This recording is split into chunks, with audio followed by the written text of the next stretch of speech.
Chers amis, Shalom, Vracha, Boker Or et Rosh Chodesh Sameach pour ce soir, puisque ce sera Rosh Chodesh Adar Aleph. Nous sommes aujourd'hui le jeudi 8 février et le Kaftet du mois de Shvat, cours acheté pour l'élévation de l'homme de Eliyahu ben David, Alava Shalom, Roi Hashem Tenachenu Began Eden, Elion, V'chol Ashor Vimo, un père et un grand-père qui était connu pour son respect incroyable de la mitzvah du respect des parents. Il est parti presque à l'âge de 100 ans. Bezrat Hashem, qui lou met ou batel mina olam, c'est ce que dit la Mishnah 24 du 5e chapitre de Masechet Avot. À 100 ans, on chante Bar Yochai chez les Tunisiens. Je ne sais pas comment ça se passe chez vous, mais en tout cas, 100 ans, c'est un âge où on a pu voir sa descendance. C'est un siècle, c'est énorme, c'est une grande bracha. Et j'espère que la vie continue pour lui dans le monde de la lumière grâce à vos actions, mitzvot, masim tovim, et à ce shiur dans lequel le mérite de Rabbi Yaakov Abu Hatzera Tegen Alav ou Bechol Asherlo. On pensera aussi à tous nos otages, qu'à jour les ramène le plus vite possible à la maison, en bonne santé, dans les meilleures conditions. Shishmor al-Chayalenu Voten Mikol Tsaram Tsukam Mikol Negar Machala. Yeshuot Venechamot, et on commence tout de suite avec un Mahamar de la paracha de la semaine, paracha de Mishpatim, lequel dans le chapitre 22, verset 27, il est stipulé Elokim lo tekalel venasi be'amecha lo ta'or. Un verset qui doit tous nous remettre aussi en question, et je vous le dis à voix haute, faites attention une fois de plus à ce qu'on sort de nos bouches.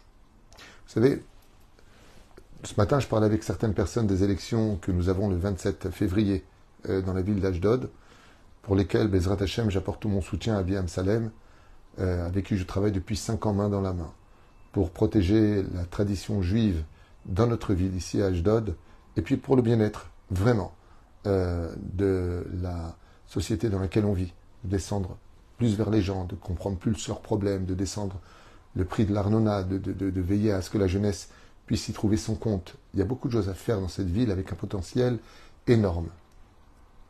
Mais comme je l'ai dit, peu importe qui sera le futur maire de la ville d'Ashdod, de Netanya, de Haïfa, de Jérusalem, qui sera le futur président du pays si ce n'est pas le Mashiach cette année, parce que tout ça, ça a été fixé à Rosh Hashanah. Et ce que veut Dieu, je le veux. Et comme je l'ai dit à mes amis ce matin, le futur maire de la ville d'Ashdod, quel qu'il soit, j'irai lui dire Mazel Tov. Pourquoi? Parce que c'est ce que Dieu veut. Et quel rapport maintenant avec le sujet et la paracha de la semaine? Eh bien oui, c'est marqué dans la paracha de Mishpatim. Elohim lo tekalel. Tu n'as pas le droit de dire quoi que ce soit sur Dieu, ou pire encore de le maudire. Venasi be'amecha, et celui qui a été élu, l'otaor, tu ne le maudiras pas. Car c'est Dieu qui l'a choisi.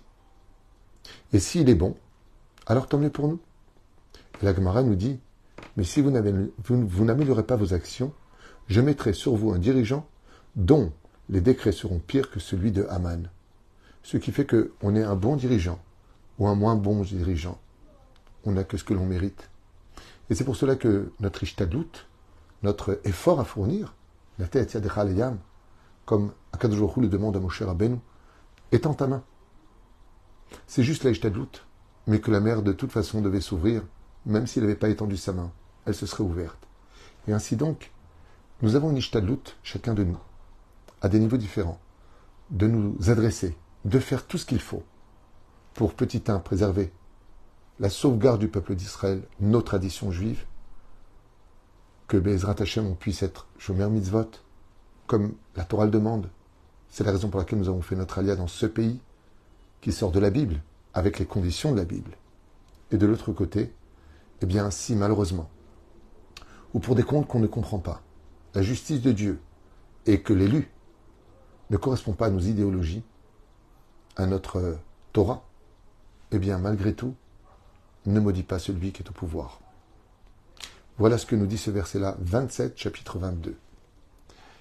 Elohim lo tekalel, venasi be'amecha lo ta'or. Tu ne maudiras pas celui qui est à la tête. L'une des raisons pour lesquelles nous devons respecter nos parents, comme ce tzaddik qui respectait son père, je crois que c'est Eliyahu ben David, si je me rappelle bien le nom, Ken. Ce grand tzaddik qui est parti à l'âge de 100 ans, c'est parce que les parents qu'on a sont les parents qu'on mérite, qu'on le veuille ou pas. Ça correspond à des comptes qu'on ne connaît pas. Donc, respecte-les. Pourquoi? Parce que c'est le choix de Dieu. Et si Dieu l'a choisi, alors c'est ce qu'il fallait prendre. Maintenant qu'on a compris ça, on va essayer de découvrir ensemble non seulement de Rabbi Yaakov Abu Hatzera Zecher Tzaddik vekadosh livracha. Et pasuk zen, la manoucha sur le kalel est un assis chez Israël. De ce verset-là nous dit Rabbi Yaakov Abu Hatzera, tu n'as pas le droit de maudire l'élu que Dieu a choisi. Pas simplement le nasi, pas simplement le président ou le premier ministre, mais aussi ton patron ou celui qui est au-dessus de toi. Tout celui qui est sélectionné pour un rôle, ne dit pas de mal de lui et ne le maudit pas. Comme on dit, les plus gênés s'en vont. Et là, chez l'ich ora, amila be'amecha miuteret. Et là, Rabbi Yaakov Abu Hatzera nous dit, curieusement, dans ce pasouk-là, eh bien, il y a un mot qui paraîtrait facultatif. Elokim lo tekalel, je comprends. Tu ne maudiras pas Dieu, chaz v'shalom. Venasi lo taor. Et le prince qui sera élu, tu ne le maudiras pas. Donc le mot be'amecha, en ton peuple, ben, il est presque facultatif. Pourquoi la Torah nous a mis un mot en plein milieu qui aurait pu être tout à fait compris même sans ce mot? Voilà la question. Share yechola Torah lirtov venasi lo taor. Comme je viens de le dire, ça suffisait. Et là, notre maître Rabbi Yaakov Abu Hatzera Zecher Tzedik Vekadosh Ibracha, Bisifro Marsof Alaban, dans un de ses livres qu'il a écrit par achat de Kedoshim, il vient répondre à cela en disant Arek klal beyadenu. Nous avons une généralité dans nos mains. Qui Israël arevin zelazé, comme c'est marqué dans le Sechet Sanhedrin, Bedaf Kavzaïn Amud Aleph. Tout Israël sont garants les uns des autres. Velachen, Aose Mizva, tout celui qui fait une Mizva, Areu Mevi Tova Bracha, le klal Israël. Dès qu'une personne, homme, femme, fait une mitzvah, elle donne une tzedaka, elle met un kissou, il met les tfilines, il étudie la Torah. C'est tout le peuple d'Israël qui va profiter de cette mitzvah qui a été accomplie. Et c'est pareil de l'autre côté. Quand il y a une phrase, comme je le dis souvent, qu'un juif n'a jamais le droit de dire, jamais. Nous sommes le seul peuple au monde à ne jamais pouvoir dire cette phrase-là. Je fais ce que je veux. Tu ne fais pas ce que tu veux. Tu fais ce que tu veux, oui, parce que tu as un libre arbitre. Personne n'a le droit de te le voler, c'est le plus beau cadeau de l'humanité. Mais ton libre arbitre a des conséquences qui ne te permettent pas de dire aux autres, je fais ce que je veux. Parce que quand tu prends sur ton libre arbitre ta voiture pendant Shabbat, sache que tu peux aussi provoquer la mort, comme le dit, pas moi, le Zohar HaKadosh, dans le peuple d'Israël, de 2 enfants. Shnei Kevasim Beneshana Temimim. Qu'est-ce qu'on dit à Moussaf de Shabbat? Tu prendras 2 Kevasim. Les garants de notre Torah, ce sont nos enfants. Ce qui fait qu'en ne respectant pas la Torah, en contredisant la Torah, ou en luttant contre la Torah, on amène sur nous malheureusement des problèmes. Donc, si on est tous dans la même barque, tu ne peux pas te tirer un couteau et creuser sous ton siège en plein océan, car même si c'est ton siège, tu fais couler tout le bateau, donc tu ne fais pas ce que tu veux.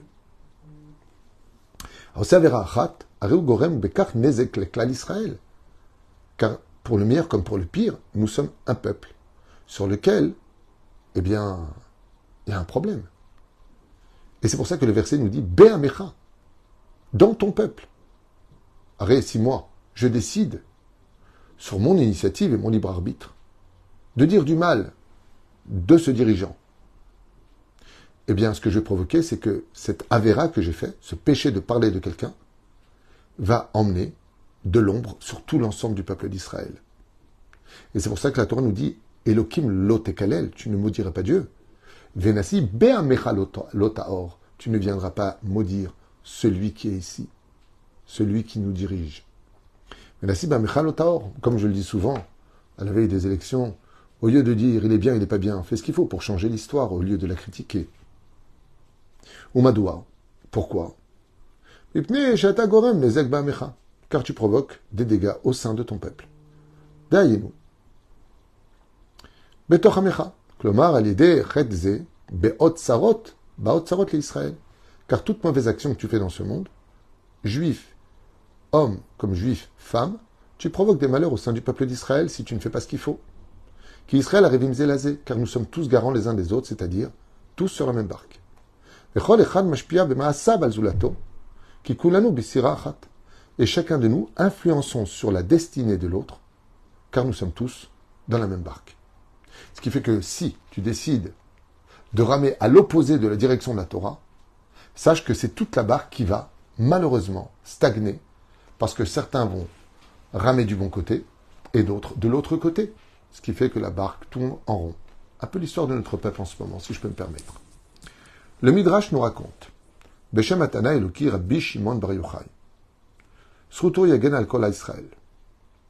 Al-Gvutzat Anashim, qui raconte donc l'histoire d'un groupe d'hommes, Shiatsu la Flaga Besfina, Tiulim el Ayam Agadol, qui s'était engagé sur un bateau et qui avait pris le large vers l'océan. Meot Anos'im Nichnesu Ish el Chadro, Leitkonen Likrat Aflaga. Et chacun était rentré dans sa cabine pour justement être prêt pour quitter le port. Vine le Fetan Ishmeru Besfina Kolot Shel Gidoach. Et ils ont entendu dans ce bateau, dit Rabbi Shimon Bar Yochai, une personne qui était en train de creuser. Bitachon chez la Sfina. Les Akulerot Mamakor Arash. Et les responsables du bateau ont couru pour voir dans quelle cabine quelqu'un osait creuser là où il était. Après avoir passé de chambre en chambre, bon,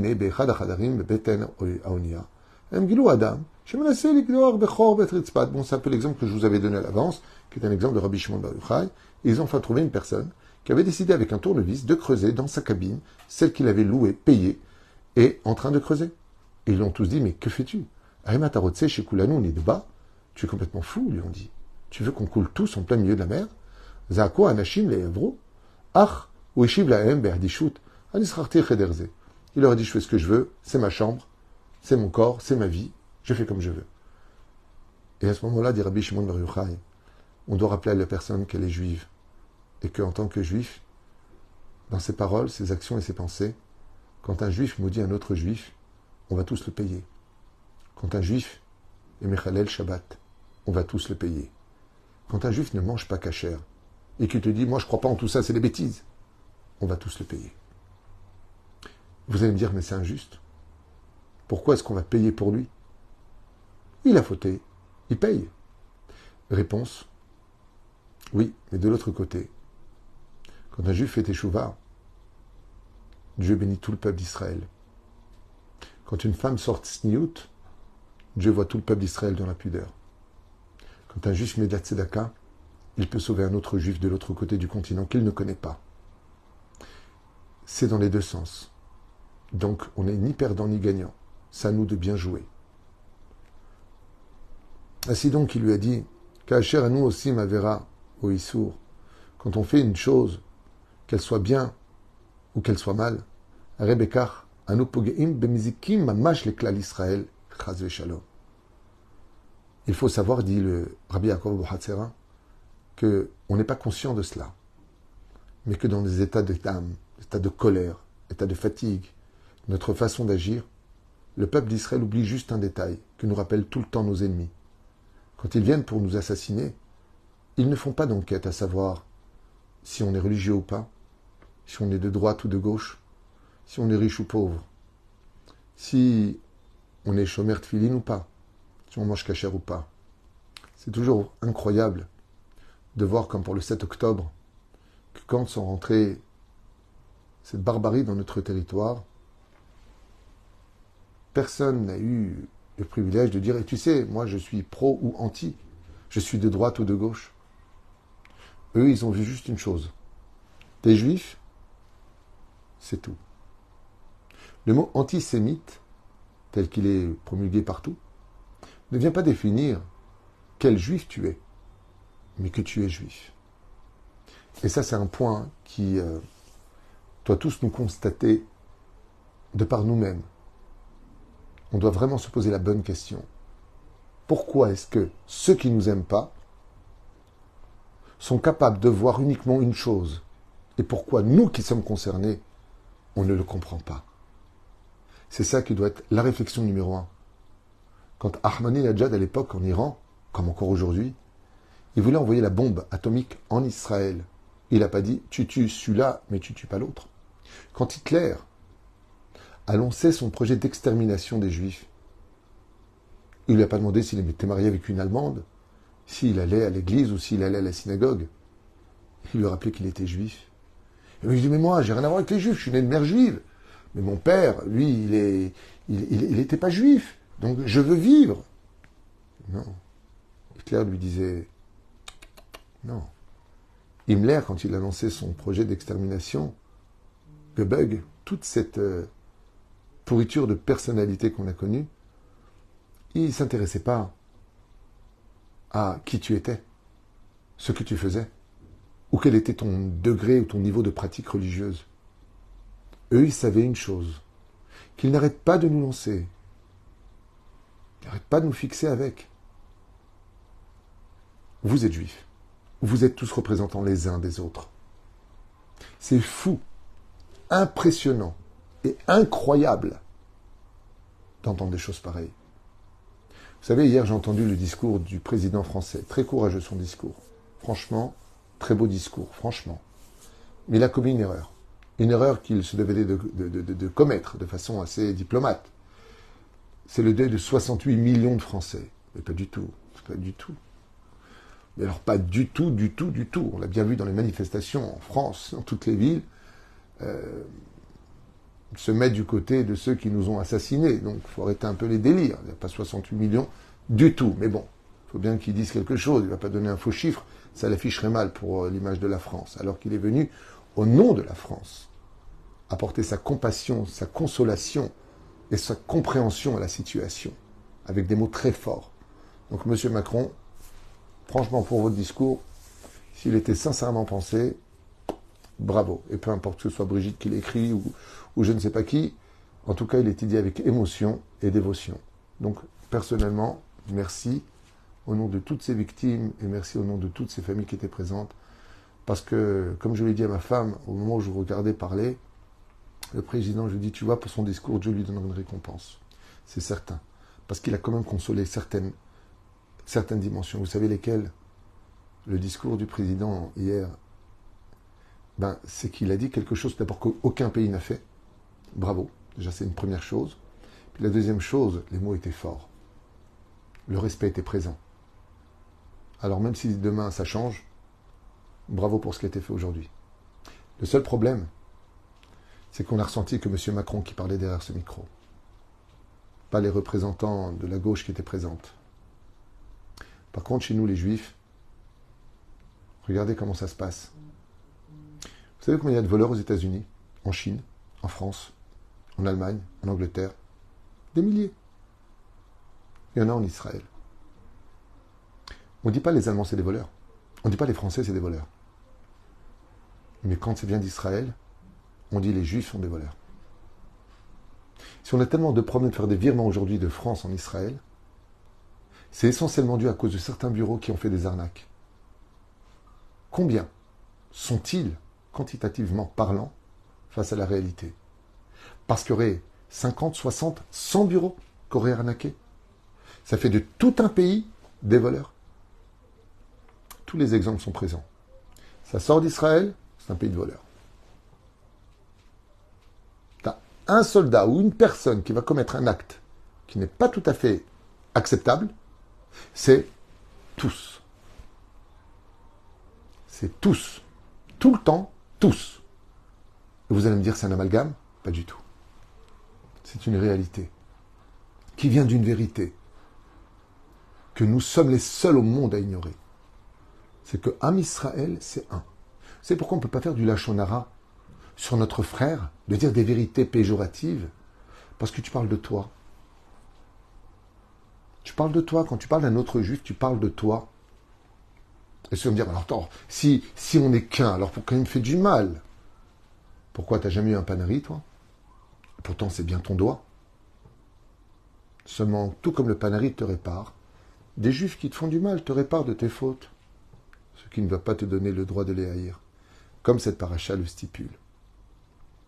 La reine voulait en profiter dans ce chiour pour dire à monsieur le président de la France, Mâche, qu'après avoir vu son discours sur la réalité de notre vie ici, bravo pour votre courage et bravo pour votre discours, bien préparé, parfaitement exprimé, et on sentait qu'il y avait quand même du cœur qui était dit dedans.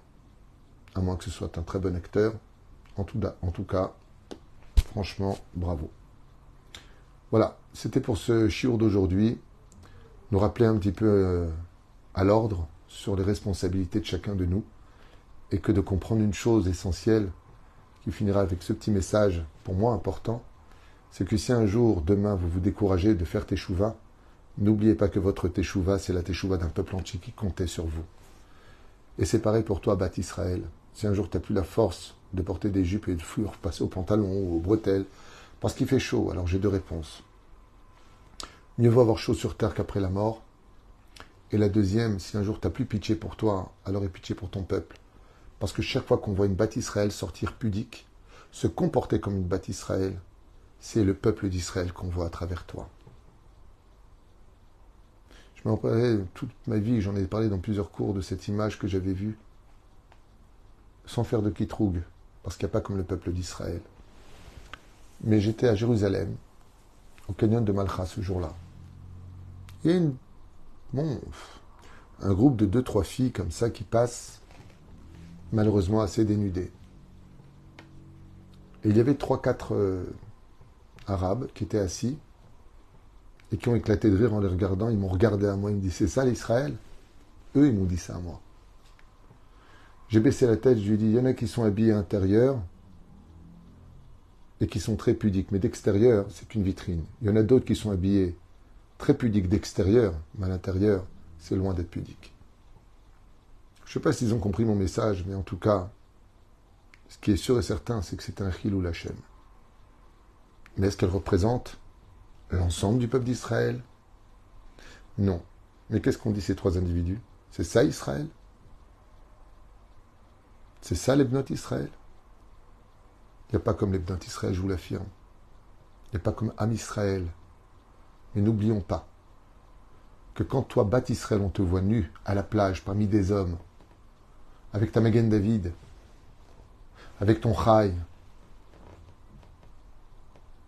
non seulement tu fais quelque chose de grave vis-à-vis de toi-même, mais on voit une juive qui représente le peuple d'Israël, descendant de Sarah, Rivka, Rachel et Léa. C'est ce que dit ici Rabbi Yaakov Abuhatzera. Tu fais pas ce que tu veux. Parce qu'on est tous menottés les uns aux autres, et que quand un décide de se jeter d'une falaise, il entraîne avec lui tout un peuple. Mais s'il veut s'élever dans les sphères, il les fait monter jusque devant Hachem. Shvuot venechamot, ahavar ve'arva, shalom ve'reut, à l'image de ce cours qui a été fait pour Eliaou ben David, où on va lui donner ce mérite de faire monter chaque parole pour l'élévation de son âme. Pourquoi? Tout simplement parce qu'on est tous garants, les uns des autres. Vous avez un cours dans un instant sur le Pele Yoretz, pour ceux qui veulent, Bezrat Hashem.